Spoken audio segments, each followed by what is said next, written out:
Mickey 17 isn't just a sci-fi film, it's a psychological trap. A film where illusion isn't a theme, it's a weapon. The real question in this movie isn't what happens to Mickey, it's what happens to us while watching him. Hey, I'm Lauren, your insider to filmmaking techniques. And today we're unraveling how director Bong Joon-Ho masterfully manipulates our instincts to reveal a far deeper truth, just like he did in the sensational movie Parasite. The secret? Joon-Ho wields deception like a scalpel. Take Mickey's backstory. He's convinced to choose macaroons over burgers, his business fails, and he spirals into debt. And when Mickey and his business partner Timo end up in a deadly situation, Joon-Ho doesn't present it with dread. Instead of feeling Mickey's terror, we see it through the eyes of his boss, for whom this entire ordeal is just a formality. All right, calm down. I'm well aware that you have 4 weeks left. Just think of this as a little field trip. He has this almost silly music playing when they take out the chainsaw. It comes off as a comical juxtaposition, the big boss calmly eating steak, while the guy next to him is getting butchered into a steak of his own. Even Mickey makes a joke out of it. Rest assured, anyone who misses the deadline, we chase them to the ends of the earth. So we decided to get off of Earth. And so, without thinking too much, Mickey feels he has little choice but to sign up as an expendable. Expendable? You're applying to be an expendable? Seriously? And because we're in his perspective, we don't think too much about it either. Instead, we're distracted by a sandstorm rolling in, a subtle reminder of Earth's climate collapse. But even that warning is undercut by a calm voice, comically offering a sandstorm special deal. Please visit our stand for discounted goggles and masks. Additional 5% off with Marshall Pay. Joon-Ho is a master of using tone to mirror class divisions. The oppressed versus the oppressors. Mickey and countless others, spiraling in debt in a literally spiral-shaped building, try to escape their hopeless lives. Seems like the whole of this rotten planet was running away from something. I guess everybody's got money problems. Meanwhile, Kenneth Marshall, another failure but born into power, wears his downfall like a badge. How are we supposed to improve it unless we fail upward to perfection? No. Stand tall in your failures, like me, my friend. It's privilege disguised as perseverance. Joon-Ho returns to this theme often, rooted perhaps in Korea's own class struggles in the 20th century. Mickey isn't just oppressed, he's conditioned not to notice the gravity of the situation he's in. You read through the whole application. Yeah. I should have read through it. As an expendable, Mickey's body is scanned and replicated cell by cell after he dies. His memories are backed up in a funny-looking brick, so when he dies, his new version can pick up where he left off. That means he can perform the most dangerous tasks, losing limbs, dying, reviving, without anyone blinking an eye. Joon-Ho sums up Mickey's plight in one brilliant shot. His severed hand floats past in outer space, while others sit comfortably in the ship, drinking and chatting. His hand drifts in the same direction as his reprinted body in the following shot, hypnotically continuing the cycle he's trapped in. Even the machine printing him glitches and jitters, taking 2 steps forward, 1 step back. Another visual metaphor for his life as an expendable. And the entire production design adds to this satire. The retro-futuristic aesthetics, childlike plastic food trays, chunky machinery, even a guy dressed in a bird suit. The Lord is truly blessing you today, Mickey. It disarms us with whimsy, making us, like Mickey, slow to recognize the horrors underneath. That is until this pivotal moment, which also happened to be the film's opening shot.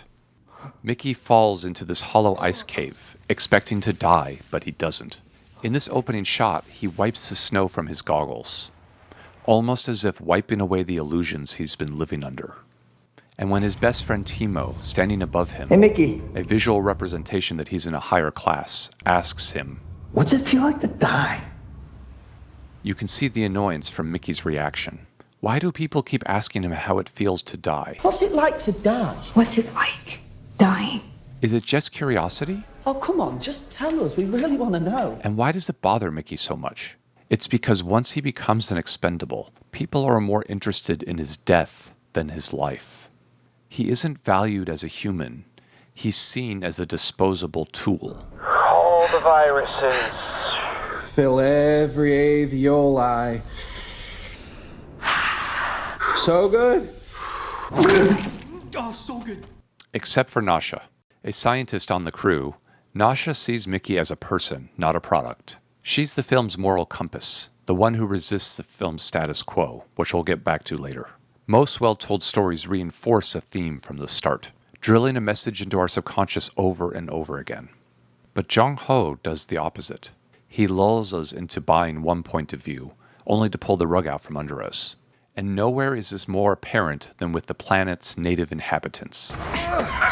As a contrast to the satirical storytelling leading up until then, we're now introduced to these creatures in classic horror fashion. Dark tunnels, eerie silence, a sudden jump scare. The creatures are designed to trigger fear in us. They look like a mix of a centipede, an armadillo, and a maggot. No face, just fang-shaped legs. They're unpleasant by design for the human eye to look at, to help construe a negative connotation of them, as pests, rodents, poisonous, dangerous, and just gross.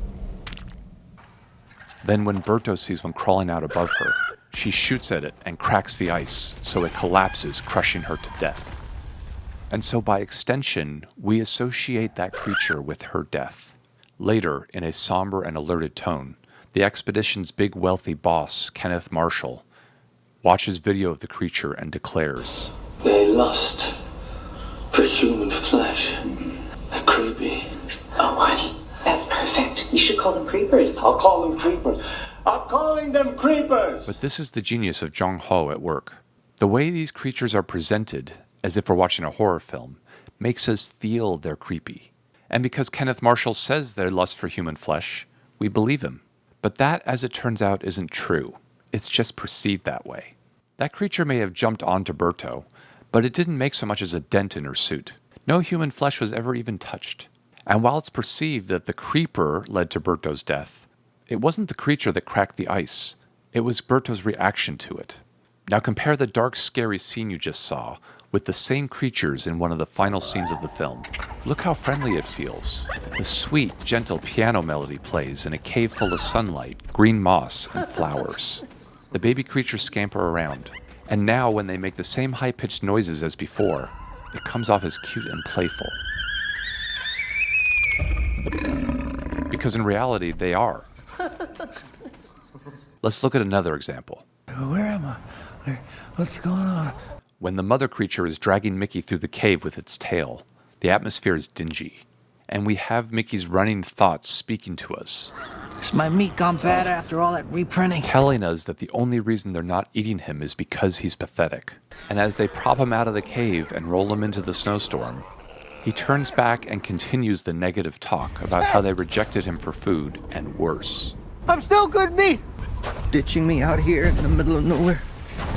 It's not cool! So even though they're actually saving his life from rotting in the cave, Joon-Ho uses all these tools to trick our perception of them again.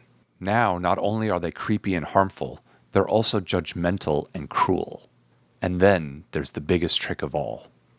Multiples. And real quick, before I continue, if you're enjoying this, please like this video, make sure you're subscribed to my channel, and leave a comment so we can talk more about Mickey 17.